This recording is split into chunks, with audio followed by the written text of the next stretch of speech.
शेतकरी एकजुटीचा तुम्ही साहेबाला इथं आला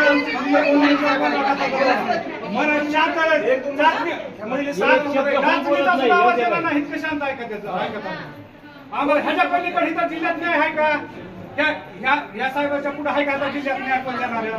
काय बोलायची गरज नाही हो साहेब आम्हाला विश्वास आहे साहेब बाकीची जिम्मेदारी माझी इथं काय